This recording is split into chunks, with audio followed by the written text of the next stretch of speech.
पहाड़ों के बीच बसा नीलगिरी नाम का एक छोटा सा गांव, जहां सूरज ढलते ही सन्नाटा पसर जाता था।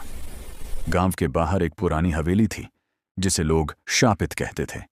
लोग कहते थे कि उस हवेली में वक्त ठहर गया है। आज 3 दोस्त आर्यन, समीर और नेहा ने तय किया कि वे इस डर का सामना करेंगे और अपने व्लॉग के लिए वहां रात गुजारेंगे। हवेली में प्रवेश रात के 11 बजे था। जैसे ही उन्होंने हवेली का भारी लकड़ी का दरवाजा खोला, एक अजीब सी सड़न भरी गंध उनके नथुनों से टकराई। आर्यन ने कैमरा चालू किया और हंसते हुए कहा, दोस्तों, स्वागत है नीलगिरी की सबसे डरावनी जगह पर। समीर थोड़ा डरा हुआ था। उसने देखा कि हवेली के फर्श पर धूल की मोटी परत थी, लेकिन उस धूल पर ताजे पैरों के निशान बने हुए थे। वे निशान किसी इंसान के नहीं लग रहे थे, पैर के पंजे उलटे थे।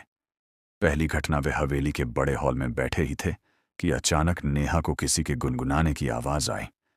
एक लोरी जो बहुत धीमी और दर्द भरी थी। क्या तुम लोगों ने कुछ सुना? नेहा ने कांपते हुए पूछा।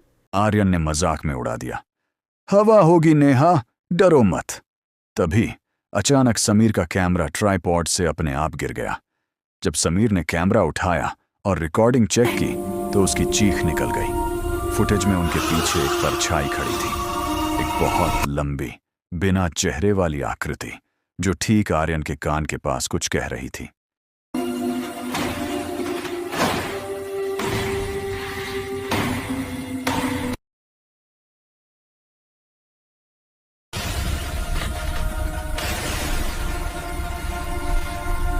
जैसे ही वे नीचे पहुंचे, उन्होंने देखा कि वहां सैकड़ों मोमबत्तियां जल रही थीं। दीवार पर खून से एक ही नाम लिखा था, अगला तुम हो। अचानक मध्यम रोशनी में उन्होंने देखा कि कमरे के कोने में एक बूढ़ा आदमी बैठा है। बाबा, हमें बाहर जाने का रास्ता बताइए। आर्यन ने घबराते हुए कहा। बूढ़ा धीरे से मुड़ा। उसकी आंखें नहीं थीं, सिर्फ खाली गड्ढे थे।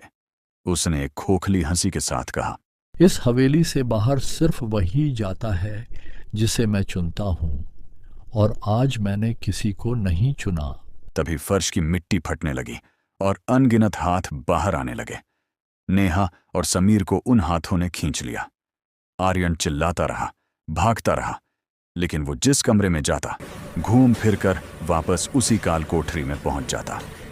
अगली सुबह गांव वालों को हवेली के बाहर आर्यन का कैमरा मिला।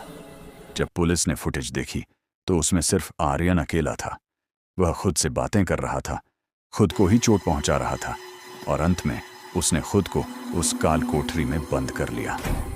कैमरे के आखिरी फ्रेम में आर्यन की आंखों की पुतलियां गायब थीं, और वह कैमरे की तरफ देखकर वही लोरी गा रहा था जो नेहा ने सुनी थी।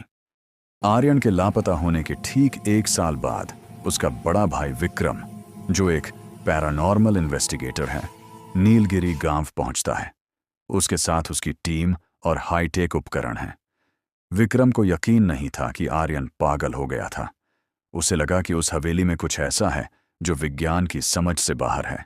विक्रम ने रात के 12 बजे हवेली में कदम रखा।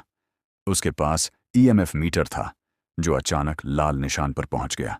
हवेली की हवा पिछले साल से भी ज्यादा भारी और ठंडी थी। तभी हॉल के बीचों बीच रखे पुराने ग्रामोफोन से वही लोरी बजने लगी जो नेहा ने सुनी थी। विक्रम की टीम के एक सदस्य राहुल ने दीवार पर टॉर्च मारी। वहां आर्यन के खून से लिखा था, वह हमें देख रहा है। जैसे ही विक्रम काल कोठरी की ओर बढ़ा, उसे समीर की आवाज सुनाई दी, भाई मुझे बचा लो, यहां बहुत अंधेरा है। विक्रम आवाज का पीछा करते हुए उसी तहखाने में पहुंचा। वहां का नजारा देखकर उसके रोंगटे खड़े हो गए। दीवार पर समीर और नेहा की परछाइयां छपी हुई थीं, लेकिन वहां कोई इंसान नहीं था। ऐसा लग रहा था जैसे दीवार ने उन्हें निगल लिया हो। तभी अचानक जमीन के अंदर से हाथ निकलने लगे। वो लोग भागने लगे। किसी तरह जान बचाकर हवेली से बाहर आ जाते हैं। वो हवेली अब हमेशा के लिए बंद हो गई।